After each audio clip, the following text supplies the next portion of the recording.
Thank you once again. We're into the second portion of our interview with Mr. Jeff Pradhan, the president of the Clark Investors and Locators Association, and of course, a director for Peregrine and GGLC, one of the big business concern here inside the Clark Freeport, ladies and gentlemen.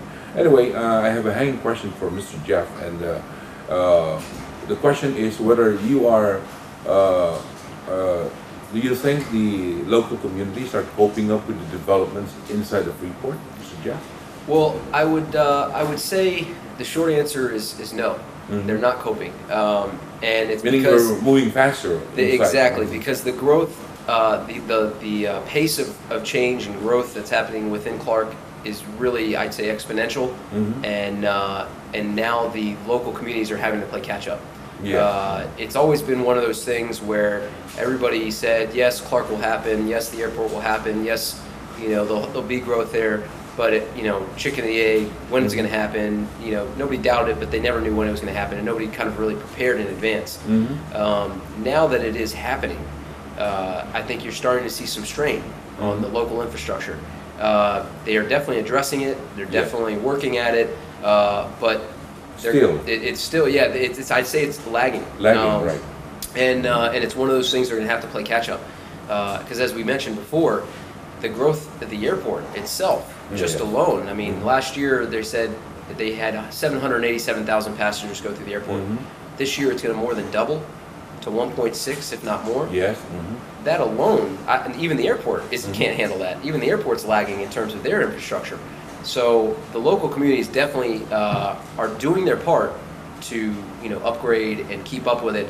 But I would say they're behind. You want more hotel rooms to be built up. Absolutely. Be ready for this. That's right. Because when they're here, we got to be. That's right. You're going to need. I mean, as this airport grows, you're going to need all the support facilities. You're going to need the development of tourism activities. You're going to need the development of the MICE industry, service industry, and Clark is ideal for all of that. Clark is ideal for conventions and corporate off-site meetings and all the rest of it. But right now, even within Clark, and that's something, we're talking to groups for GGLC, but it's on everybody's radar, but it's not yet happening, for hotels. Right now, Holiday Inn's pretty much the only branded operator in town. You have other ones, but the only branded one is Holiday Inn. So I'd like to see several other branded hotel operations come inside Clark. Inside and outside. Inside and outside, both.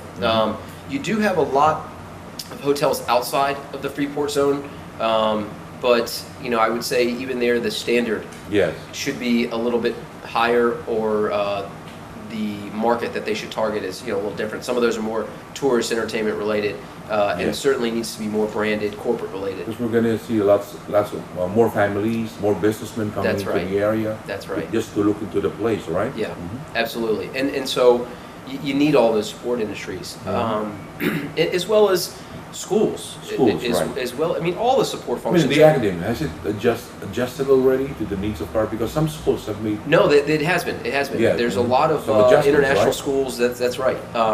No, in various sectors, they're keeping up with the pace. In other sectors, they're lagging a little bit behind. Right. In other sectors, they're right in line with it.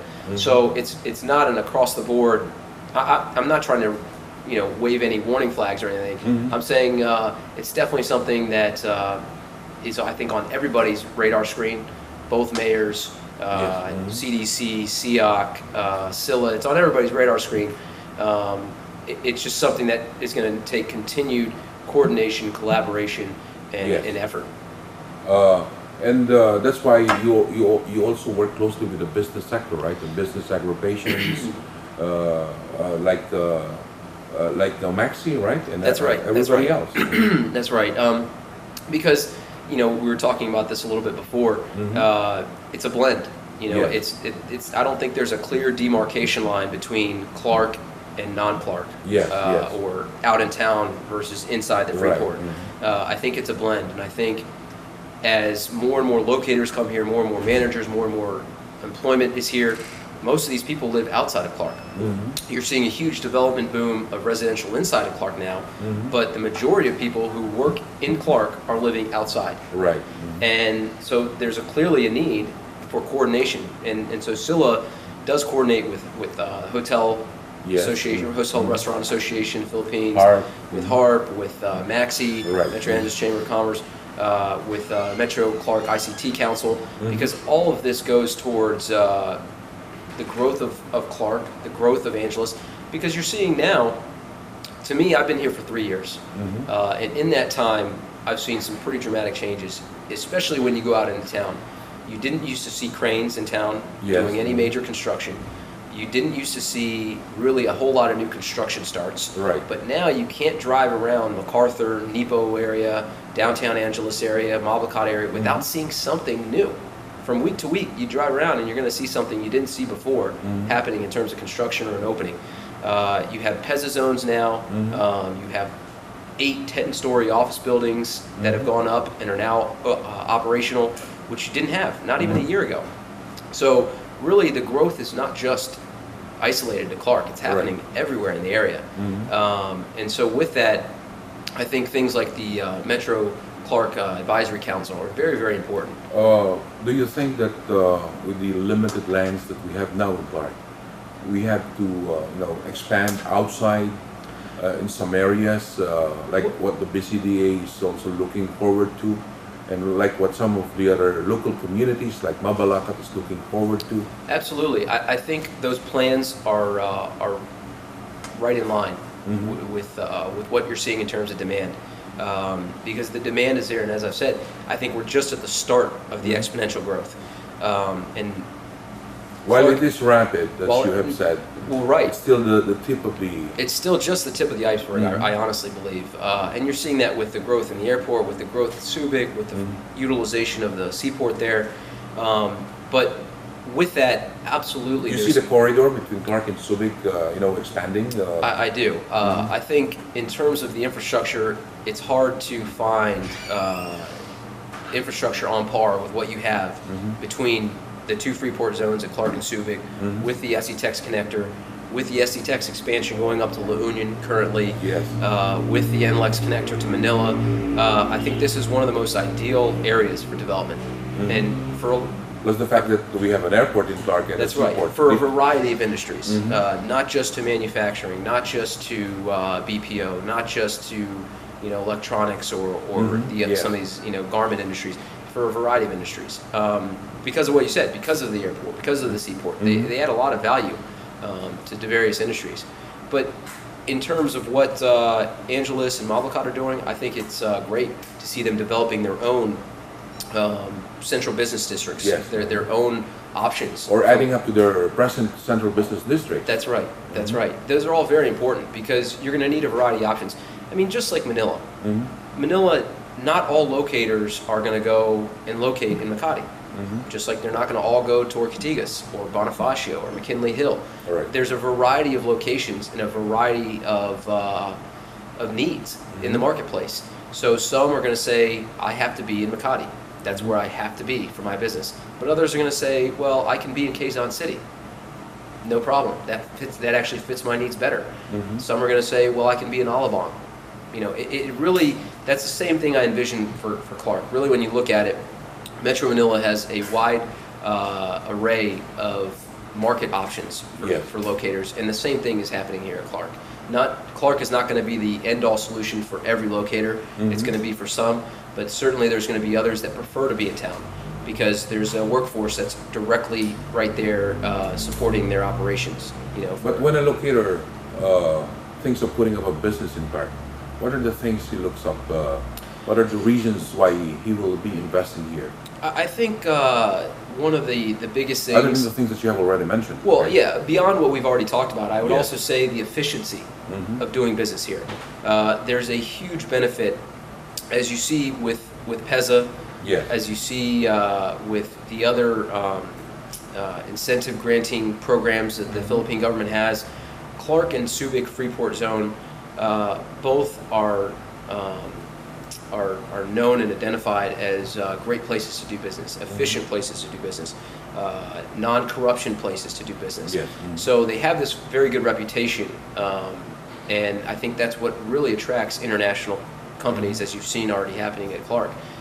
This no-nonsense, efficient approach, streamlined permit process, Companies like that. They like the efficiency of being able to get the visas for their employees. And they know that they still have rooms to improve. That's right. That's right. And No also resting on the laurels, right? Absolutely. You Yeah. I can't. mean, one of the things with Clark, I think that's so beneficial, and this is a national issue, is the 100% control and foreign ownership. Clark and Subic are both free ports, so you can have 100% ownership through a lease vehicle. So Yeah. there's no freehold here, but it is leasehold for long-term lease. And I think that's why you see a lot of the major, billion-dollar investments that you see here. Yes. Is because of that aspect. It's very difficult for companies to say, okay, we're going to invest $1 billion, but we're only going to control 40% of that investment in that operation. I think that's one of the biggest factors of the success and viability and attractiveness of Clark, is you can have this 100% foreign ownership. And really, when you look at it, especially for a project like us where we're developing a city, if you will, it's really just a BOT. At the end of our 75-year lease, everything that we've built, operated, and done is transferred over to the government. Right. So it's just a long-term BOT, but it's the same for a lot of these operations. I mean, these are 75-year operations. Nobody's going to make that investment if they didn't feel comfortable and Right. secure. But I think also the fact that you have such brand name locators here is also a great marketing differentiator Right. for other companies. When you come in, right? When the That's vehicles right. come in. They feel more comfortable Right. when they see their compadres of Right. other Fortune 500 companies. They feel like, okay, yes, this is a good place to do business. If these guys Yeah. are here, I should be here. It's a level of comfort that it adds. Well, let me ask you this. Something happened to Thailand when there was flooding, right? And then there's uncertainty in Japan with the earthquakes and That's everything. right. That's right. We don't want it this way, but do you think that this will, this will benefit Clark in the Philippines? I think it certainly benefits Clark in the Philippines. As you mentioned, I mean, these are natural disasters. Yes. These things happen, but obviously business has to continue and has to go Right. on. And I think That's what businesses. that's what businesses do. Yeah. And I think what you're seeing also in some of these businesses is they're realizing the importance of what do you call it? Expanding their operations, not centralizing it, but having various fronts of support and operation centers, because you don't want to be going down in Right. Thailand with your entire operation because of a natural disaster. The same thing in Japan. Nor would you want to in the That's a Philippines. no-no for the big ones, right? That's right. So you have to have other areas to support this and complement, if you Right. will. So I think there's a lot of trends. I mean, that's one trend where you're seeing a lot of tension coming to the Philippines. Another trend is the growth in China Yes. and the increase in labor wages and the increase by the Chinese central government to really promote higher value Yes. manufacturing. Even Singapore, right? Even Singapore, that's right. So you're seeing in China basically an exodus of a lot of manufacturing that it used to be 10 years ago, 15 years ago, when people thought about outsourcing, there was only one game, You one name. welcome this. Absolutely, absolutely. I Clark. think that helps Clark, that helps all of the Philippines. The Philippines So has... we gotta be open to that Surely. possibility, right? The Philippines has cheaper and higher quality, educated, and Easily trainable. and loyal workforce than. Do you think that's one of the edges that we have? Absolutely, I during think this that's time? something you're seeing. We with GGLC, we went and made a benchmarking trip to China, and everything we saw there, from manager after manager, manufacturing operation to manufacturing operation, we saw was that companies, it's no longer the same equation, no longer the same formula for success in China. And companies are even at some points fed up. So GGLC went to China. That's right, to really understand, because we've heard about it. You're that aggressive, huh? Well, right. No, you have to be. I mean, Yes, we want right. to market towards... Do you want us here, CDC, to be that aggressive, or I think CDC is that aggressive. I think CDC does the same things. And something that's great is that we just don't wait for things to happen, You right? can't. You Make got to be things happen. proactive. You got to be proactive, because that's been, I would say, one of the few weaknesses of the Philippines to this point is marketing. I think the Philippines is probably one of the best solutions out Right. there for outsourcing. Right. But unfortunately, a lot of the market is not aware of it. They have a perception of the Philippines that is outdated and antiquated, and that perception needs to be revised. And so it takes proactive marketing to do that. Yes. I think you're seeing that with the president's administration. You're seeing that with his initiative now to make ambassadors really, Yes. not just ambassadors for the country, but economic ambassadors for Right. the country and really promote the country. I think that's a very good program, because a lot of times companies, when they're thinking about outsourcing, they'll go to the embassy. Right. They'll go to the Philippine Right. embassy in their home country and say, what is there? What's available? Right. What would fit my needs? So that's a very good program. But CDC, SEOC, we actually just joined SEOC in a cross promotion in Singapore that was promoting all of Central Luzon, promoting the Clark Airport, Yes. promoting Clark itself, and we welcome those opportunities to do that. I think that's beneficial because, as I said, it all comes back down to Clark is it. Clark is it, Promoting right. Clark. Because and that, as you, it all ties together. Angeles, Mablacat, Clark, they all have to be promoted together. In They fact, all the have to whole be of Central successful. Luzon, huh? That's with right. The, with the corridor from That's Clark right. to Subic. That's right. And it has to be proactive because the companies themselves won't always come to the Philippines and say Right. what's good here. And a lot of times they're not familiar with it. And as I've said, it's always been China or Vietnam or some of these other countries you hear about more often. But really, I think the case for the Philippines is very, very strong, and I'd say much stronger than Vietnam, Thailand, China, Right. because of the English-speaking language. Yes. There's no barrier there. That's right. So that goes a long way in your ability to communicate with your staff, your manufacturing staff, but also the trainability, Trainability, right? the loyalty. That's a huge problem in China, is that the labor force just jumps from one job to the next. And finally, just the skill of the Right. Filipino manufacturer, craftsman, BPO, very, very skilled labor in the country. Okay, we're going to have another break. This is very exciting, ladies and gentlemen, and I'm very, very sure our viewers will be learning a lot from this. And I hope the businessmen in the communities will also take the cue from what Mr. Jeff is telling us right now. We're going to be right back for more.